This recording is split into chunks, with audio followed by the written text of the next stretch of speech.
My beloved Ukrainian friends, colleagues, Volodya, Sasha, Yaza, Sasha, so on. I really regret that I can't be with you. But as you know, travel restrictions have been applied, and I really would have been in trouble returning from your super red zone to this part of Switzerland. But in the future, we will meet again, I'm sure, and be assured that I would have really enjoyed being with you during these days in beautiful Bukovelle. Um, Whenever you see me talking now, or hear me talking and giving this presentation, in fact, um, the upload procedure may have taken longer than to travel to Bukovelle, but I give it a try, and we're all very positive. So there's difficult times, even if the presentations are a bit undepersonalized. So my objective today is to talk about millennial neurosurgeons and how we should train them. This is a very, very important issue these days, which concerns not only us, the old farts and trainers, but of course the future generation of neurosurgeons as well. Um, Give you an example. This millennial generational issue concerns all society. This is a quote from the highest ranking female officer of the US Army. And she gave a speech about millennials, and she stated clearly that avoiding boredom seems to be one of the keys to successfully engage the PlayStation generation. And the millennial kids have been raised by helicopter parents who have devised structured life for them. And they need to be praised throughout their lives. This is something what we observe more and more. This is why sometimes the millennial generation is also being called like generation, because they always need to be rewarded, they need to be praised for, and they may be spoiled or maybe considered spoiled. If this is true or not needs to be found out. But for sure is that, of course, millennial generation is different from other and previous generations. There's no wonder, because it's an absolutely accepted and scientifically adopted view that different generations exist, because different generations have been formed and impregnated by different epochs. And these different generations meet. They meet at work, especially in hospital. I, for example, or uh, Sasha, Volodya, and us, we were trained by the so-called builder generation. These were people who were born, for example, just before around World War II. Their most impressive sort of um, um, lifetime events were related to, for example, to either to World War II or having observed bombings, communism, national socialism. Then, of course, the baby boomers. This is our generation of current chiefs of department, and so how we meet Generation X, Y, Z, and the millennials, which are, of course, the Generation Z. Obviously, they are supposed to work to live, not the other way around, and they're easily bored. That is a real problem, especially when it comes to training. Training in a classical way was always considered apprenticeship. So we have an experienced teacher, master, who is teaching his students, and in a very, very personal way. This is applies still, for example, if you want to become a sushi master or whatsoever, and this also applied to how we had learned, how we have trained the now existing generation of trainers and leaders in neurosurgery. Those guys, they were all born during the builder generation. This is Mamogazi Yashike, of course, you know, and Takafuku, who should also be around for this winter meeting, Bob Spetzler.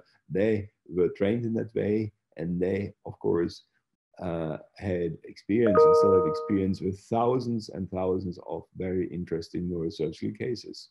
This is already our generation. And you know, these people who you see here, these are all ENS trainees, former trainees, or ENS teachers. Here, your current Congress organizers, and Bernhard Meyer from Munich, Veit Rodek, Claudius Tomé, Pierre Roche, all established professors in neurosurgery.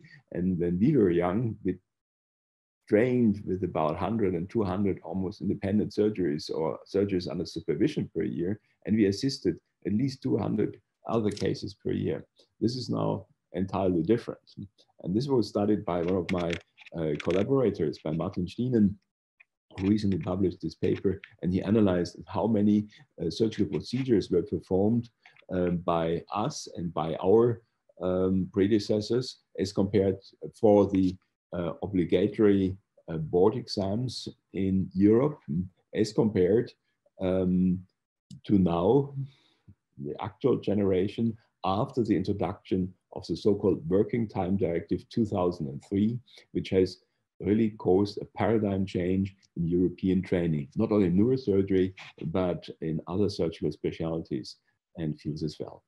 So I would like to talk about the current challenges, opportunities which come with it, technology and concepts to impose, however, an adequate training curriculum, and also provide some sort of a layout for some courses.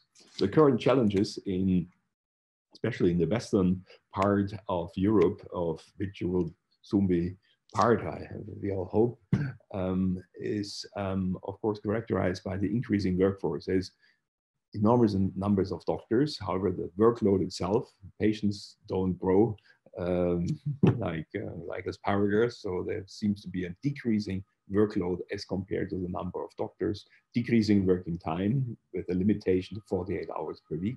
New technologies at the same time arrive, new indications are being declared, invented, and developed. And of course, there's a shitload of administration work for all of us. And then there's expectations from modern patients. Then, of course, if you want to continue to work as a neurosurgeon, you need to be certified, accredited, standardized, regulated. And of course, this causes sometimes also regurgitation. Life as a doctor in these days in Europe is not as easy as it used to be during the builder generation. So, and in addition, our millennials, nobody lets them train on patients in first line. So what to do with those guys? And there's another issue. If you look at the projection of the development of the world population within the next 50 to 70 years to come, this is, and in accordance to the number of the citizens in each country, the size of the country in accordance with the population, not the real size. And you see what is big is Africa and Asia, and you see here all Eurasia. We are just like a thinned out spaghetti, not much better in US. And however, this is where the doctors are already and where they will be. You see even mini country like Switzerland has a size of half of Africa. These are issues which we have to take into consideration if we want to properly train the future generation of neurosurgeons. But of course, we know that the more surgeons there are, and if you want to, then of course it might be difficult to train them properly because the individual caseload goes down. So there must be some area here which defines what would be the ideal caseload for an individual neurosurgeon. If you look, however, at the evolution of neurosurgeon numbers, then look at that. For example, in Germany, there is now about 3,000 board certified neurosurgeons. This is an enormous number. When I finished my training, it was around here, there were maybe 700 or 800, no more than that.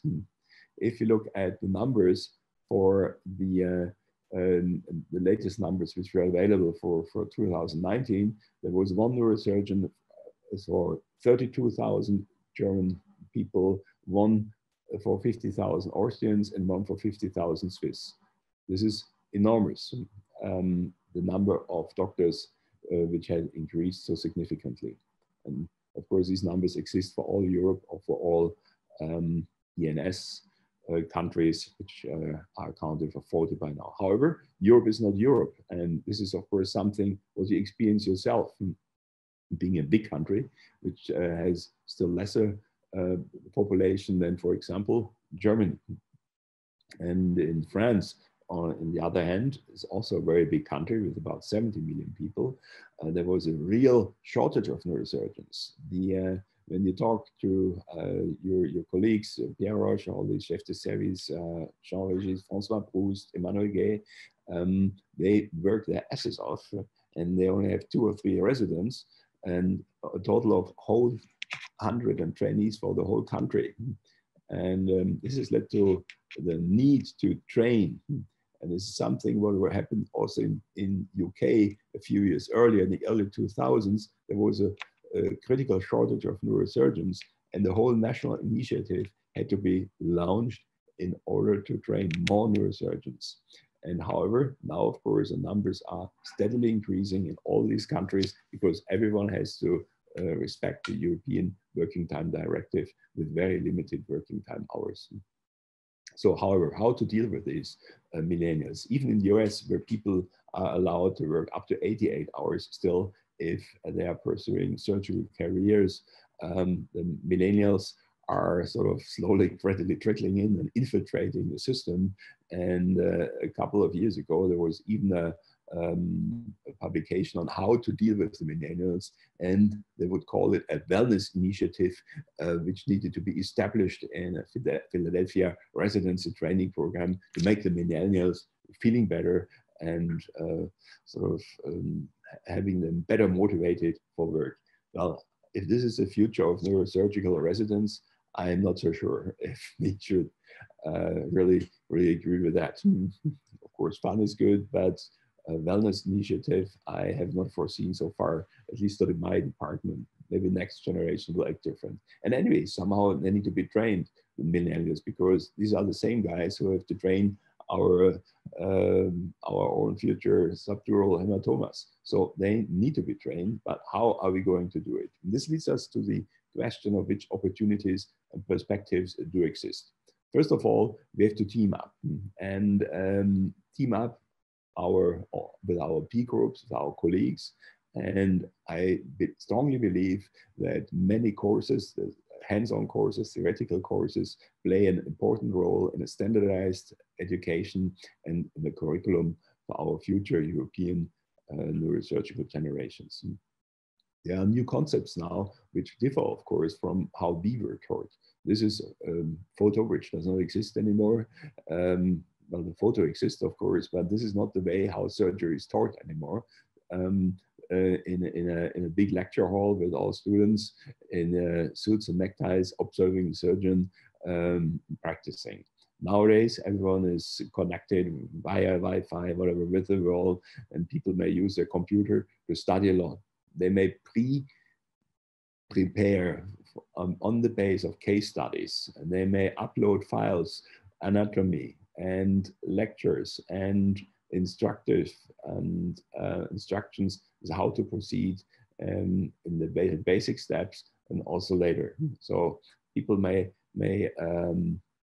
enroll via applications. There's blockchain security of their data, and then they may move on, have a live transmission as you do today, or live lectures or lectures by Zoom. Then they may move on to the dry lab or to the wet lab. They may pursue online training, then tests, and then they may gradually obtain their certificates and fill up their logbook. There's examples like which we may download from our own surgical training institute. This is how we do it, for example, for the treatment of carpal tunnel syndrome. So the students or the young doctors, they can download all these modules, look at the anatomy, watch the procedures, understand what must be on the surgical instrument table, and then of course, do it in practice in the lab, and then go ahead themselves before, however, under supervision.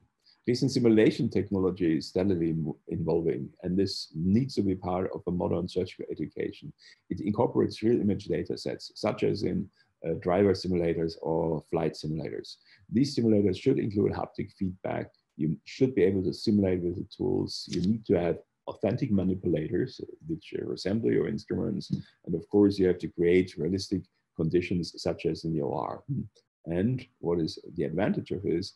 You may simulate radiation, and which is an important thing when it comes to spinal surgical procedures, for example, which need to be simulated, because you may simulate also the time of radiation protection and then see how you may ideally reduce the exposure to radiation. It is, however, not easy to build simulators. There's whole PhD programs at engineering schools to develop the ideal simulator. Here, for example, an advanced simulator to develop to simulate lumbar puncture. Even that is not easy. And as you see, you have different modules. You have to simulate the spinal canal, the dura, and so on and so on. All these things are not easy. They take time. It will take years to come to have the perfect simulator built for each scenario. There virtual reality and semi-authentic models. There's a simulator from Austria and Linz, which is very advanced to simulate aneurysm clipping and Sylvian fissure dissection. Then you may use virtual reality glasses in another simulation models and work your way through printed 3D models. At the ENS level, we are developing hubs where simulators play an important role. This, for example, is Francesco Di Meco at the in Milano at the Bessa Institute, with whom we are collaborating in the field of cranial simulation on behalf of the ENS. And these are some of our own simulators for endovascular procedures, for example.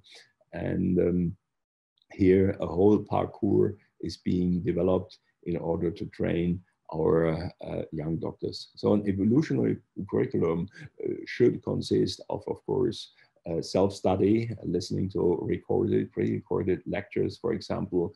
People should use their own PCs, they may use their smartphones, applications, they have to do repetitive multiple choice questions in order to qualify.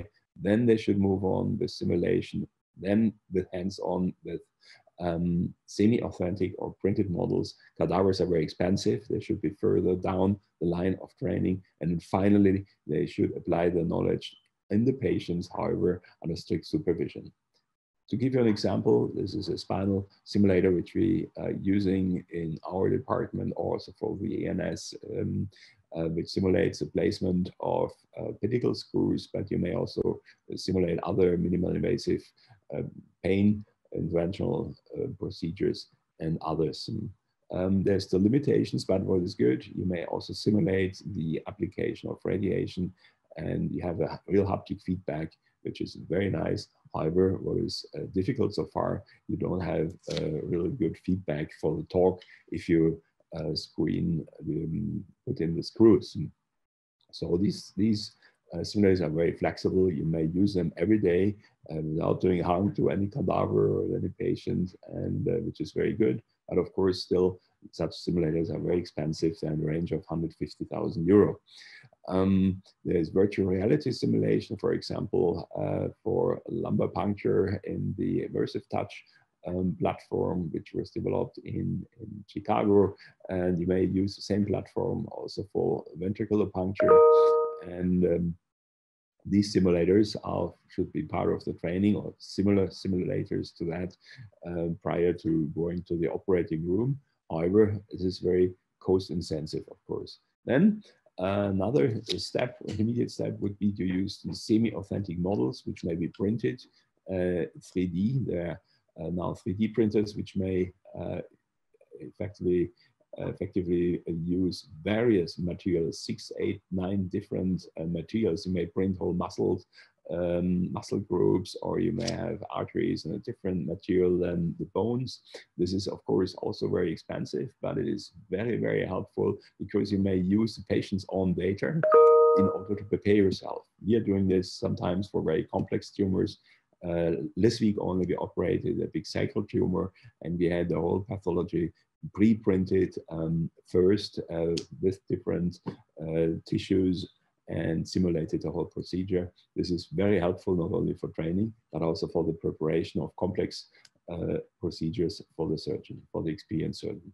Mixed reality scenarios are happening in an OR-like structure already. There's nice publications from the group in Germany, in Ulm, where they practice this sort of training.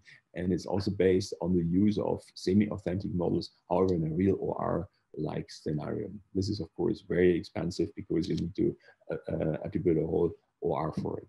So on behalf of ENS, what we are doing, we are steadily increasing from basic to advanced to expert level on our courses. The basic courses are for young residents, and these start then regularly with virtual reality simulation, and then with hands-on training on human specimens. And of course, this moves then on and on and on, finally to the post board certified surgeons who may then go for particularly for expert courses in very, very, very limited fields such as complex skull bed surgery and whatsoever.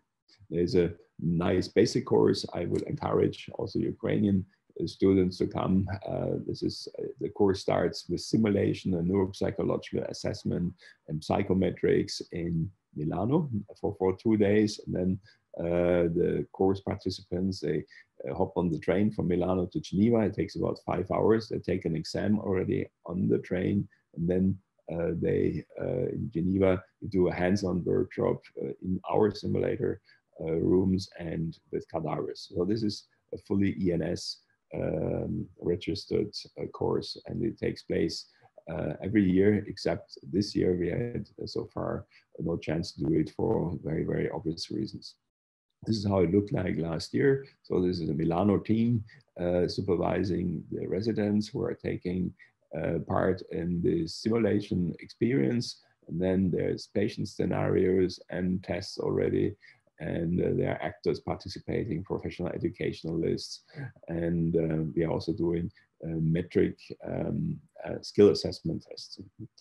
So what the good news is, in fact, that it does still the modern residents are equally good as experienced surgeons if they work under supervision of a senior doctor. The time doesn't take them longer to practice lumbar microdiscectomy, aortic compression, or ACDF infusion, and they don't have more complication if supervised. And this was looked at very, very carefully by my former collaborator Martin Steenen, and while I was still active in the ENS training committee. So, and however, should nothing help with the millennials, we may wire them. Maybe look weird, but however, there's evidence that if you use a transcranial direct current stimulation protocol during the execution of micro manipulating and very manually dexterity tasks, then people increase their skills. This has been clearly proven, and this may be also an option for the future. So what we need to do, we of course need to join forces, young generation, old generation, to develop new training programs, organizations such as the ENS, but also Eurospine, the AO, or whatever. We have to play the leading role. We have to take the leadership here. We must collaborate. And this is what we are doing to create joint modules. And we have also to develop, such as we do here in Geneva in our training site. There's other such training sites which need to be developed, and they cannot only depend on industrial interests. So we have to have academically approved training sites which will allow us to train the future generation, and also for the old guys to maintain and to keep their skills. Skill assessment is an important issue which needs to be developed. How to measure someone, whether he will be a good neurosurgeon or not, mentally and also manually. These are open questions, and this is maybe opening a whole field of research, applied research. And of course, you have always to incorporate new fields and technologies, bead monitoring, prosthetics, robotics, interventional pain management, stimulation, neurostimulation, and new materials. All this is very important when it comes to teaching. And this is where the young generation also has to come to us and tell us what they consider important, because they will be the future leaders of the field. So let me conclude. Patients are very precious and shall not be damaged. And this is now very different from the founder or the builder generation kind of training, or even our training, where the first thing we did, we immediately went to the OR and became independent very, very soon. This is different now from the past, and there's no way back. Cadavers are extremely expensive and access is limited, and we should focus on the development, for example, of simulation, be it real virtual reality, simulation with haptic feedback, and or the model-based training, including haptic models, 3D printed models, and others which allow for repetitive use in training without damaging anyone. And simulation, you should not forget, is the only method which allows for pathologically specific individualized training. For example, you may do a spinal course in strict accordance with the AO classification of fractures, because you may print the models and you do not depend on anonymous cadavers, which may have, of course, died of whatever cause and do not represent the same pathologies which you are embarking on in your specific training course. And however, we have to also to understand, develop tools in order to assess the skill sets of our trainees. And this is still lacking and should be subject to future research. And consider that the increasing number of millennial trainees and the evolution of complex technological techniques has an important influence on how we train. And of course, there will be a stepwise and supervised progress of all these youngsters. They will be accompanied, like from the helicopter parents, they will be directly integrated in our helicopter training programs, where they will work themselves way up from simulations to avatars and to cadavers to patients.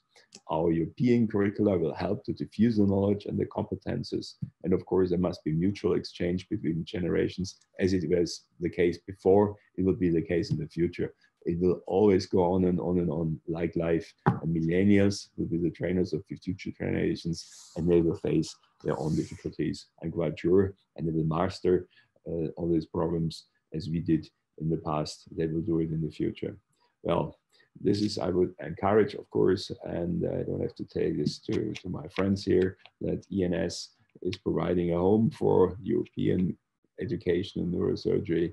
And of course, the young Ukrainians must be part of this team, because it's not only important for education, but also for our growth together, our joint development as a whole team in neurosurgery, and to become friends for our entire lives. We move from city to city with the theoretical courses, and this is also a way how we grow together as neurosurgeons, as friends forever.